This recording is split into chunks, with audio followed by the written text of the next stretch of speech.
All right, everyone, we're going to take a look at Beast, giving kind of a final analysis of his overall kit. So I'm going to give you guys a quick update. I've been playing around with Beast. I managed to get a couple of red stars on him.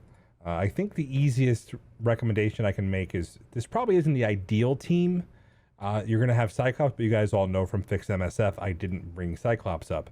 But we're going to try them against one of their easier counters in a room that they often struggle with. So we're going to grab Beast, replace Wolverine, surprise, surprise. And we're going to go through and take a look at how he functions with the team overall. So this fight's defense down. It's pretty much a punch down. We've already taken their barracks, so our armory's still up, so I have quite a bit of power here. So it's not going to be something where I'm going to be pressured too much. Obviously, the attack power will shift probably to Phoenix. I do believe that's where this goes now. Wolverine's on the bench. Let's go ahead and speed it up.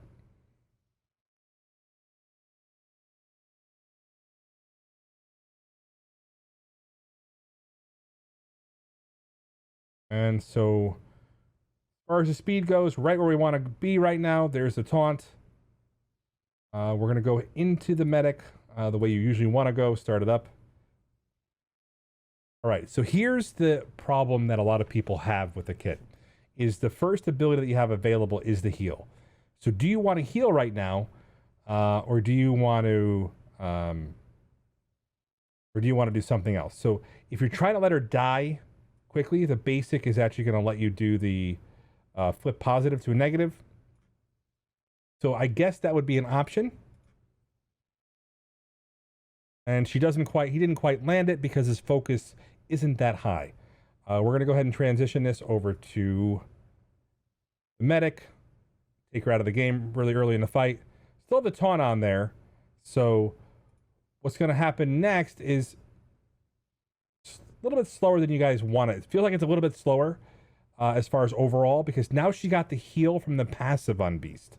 So again, that becomes a huge challenge when it comes down to all of this.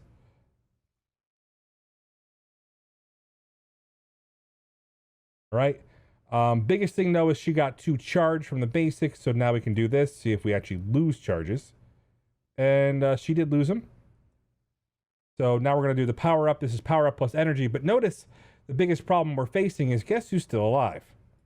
Phoenix. Now that would be great, except for this, it usually makes it a lot easier when in a war mode she dies. So this actually could potentially be the difference between you winning and losing a fight. So one of the biggest problems, like I said, that a lot of people have with this is you're not letting Phoenix die. So for a lot of people, that's where I'm going to be making this determination, because it's just going to make a lot more sense overall.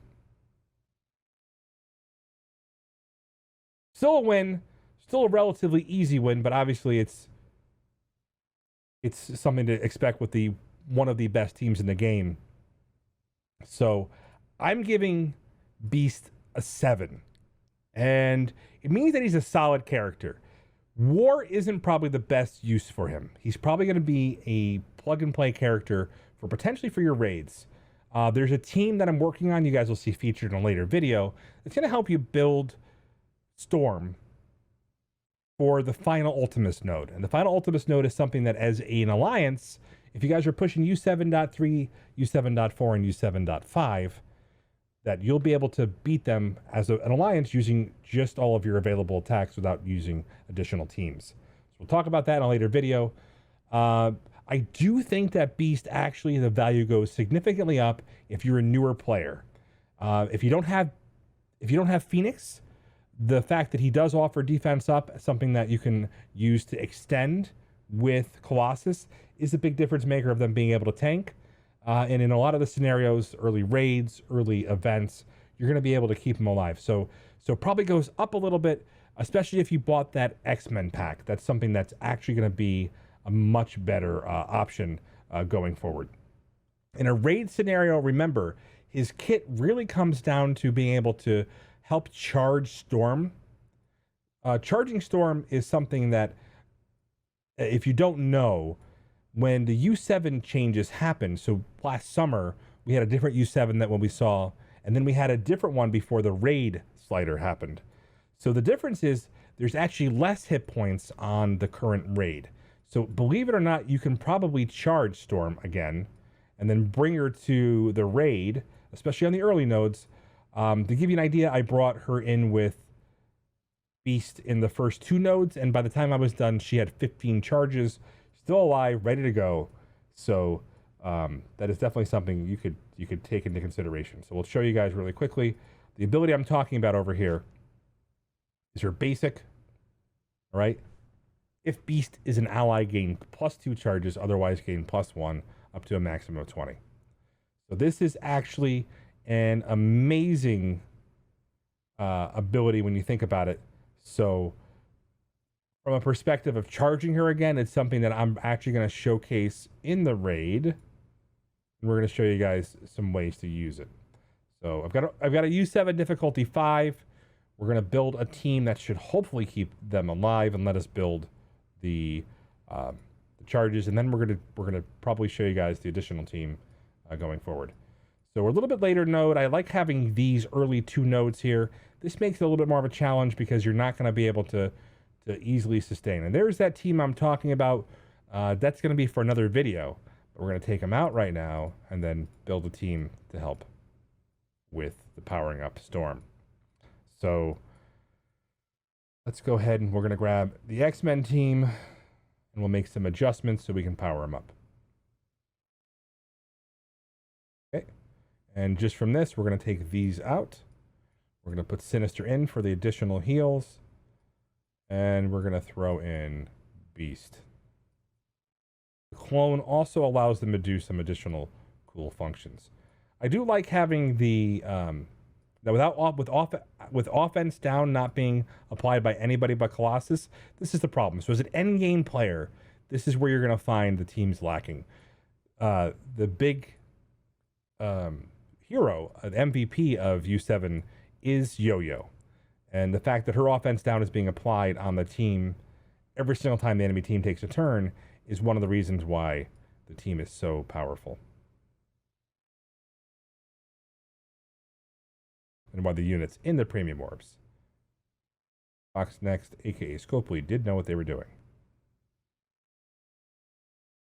I wish my favorite was on top. There he is. All right. So 485k team is really anchored by Phoenix and Colossus, with Sinister doing the work here. A 7 Red Star Storm. We're gonna try to get as many charges as possible. So we're just gonna use the basic. I'm not gonna try to get it off, get the special off, although it is an option. You do take a gamble every single time you do that. That's the one thing about the kick that I think is a little wonky. I really feel that had they not gone with the 50% chance, if you guys take a look over here, if Beast is an ally, 50% chance to keep charged. I get that it's very powerful, but I feel like that's one of the weaknesses of the kit. It's just it's a random chance that really didn't need to be random. So obviously you can see right here, this is going to do a little bit of damage, get the assist, so she's going to die. She got the 2-turn taunt.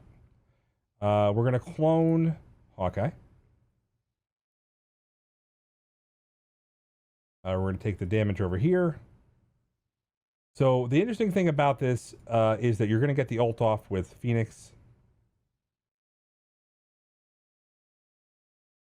By the way, that speed up that she's applying to this team is actually very powerful.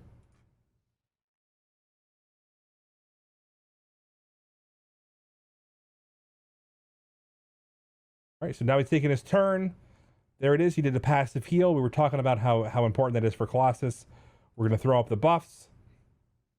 And as you can see, this is where it's interesting. It lines up perfectly with Phoenix's ult. That's a ton of damage that just went out there. Now we're going to do his official taunt. There's Deflexer up.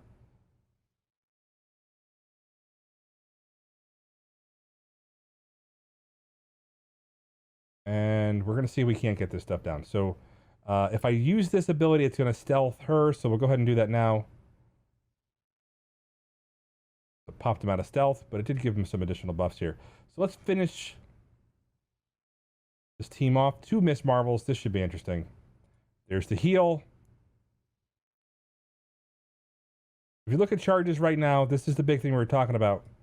She has 6 charges, so she's building those up really quickly. This is just 1 node worth of damage. And in an early node, she wouldn't have died right there. That's why it's important to kind of coordinate with your lane partner so you're not sitting on the early nodes. But we're going to be doing that a lot more often. We were talking about that today. So he just did a passive heal. There's a regen on the target, on the X-Men.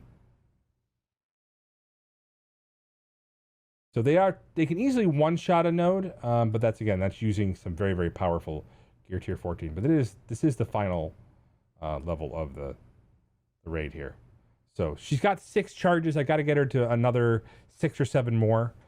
So that'll be, I would res her. Usually she wouldn't die at this point if I was in the first 2 nodes. But like I said, she builds it up pretty quickly. And then you can use that in the last node in a new combo featuring Emma Frost, coming to a video soon. All right, guys, so a quick overview. Beast Kit feels lackluster as an endgame player. He's not offering the team a unique or overall exceptionally useful skill in most game modes with the exception of raids, campaigns, or challenges. That being said, as a 7, there's a little key here that makes me a little bit nervous. The fact that they're talking about this with a character as 3 or more X-Men allies at the start of battle does not count towards the loss of metal on campaigns or challenges makes me wonder if we're not going to see a mutant campaign going forward. His abilities are good enough that you can use them in a raid scenario, but again, without offense down, you saw how quickly a unit can die just from a misplaced ability, a mistimed taunt, and all the things that can really make a adventure go awry. Again, if you're a newer player and invested in X-Men pack, I think his value goes up substantially, and I do feel like there is a way that they're going to make him useful, if not required, for some sort of content going forward. So overall review, Beast is a maybe buy. He is a kind of like Cyclops, where it's a win more scenario on one of the best teams, but you probably won't regret it if you invest some in him and maybe get him through the blitz. All right, guys, signing off. Remember, Baby Yoda lit. Love you guys very much, and we'll talk soon.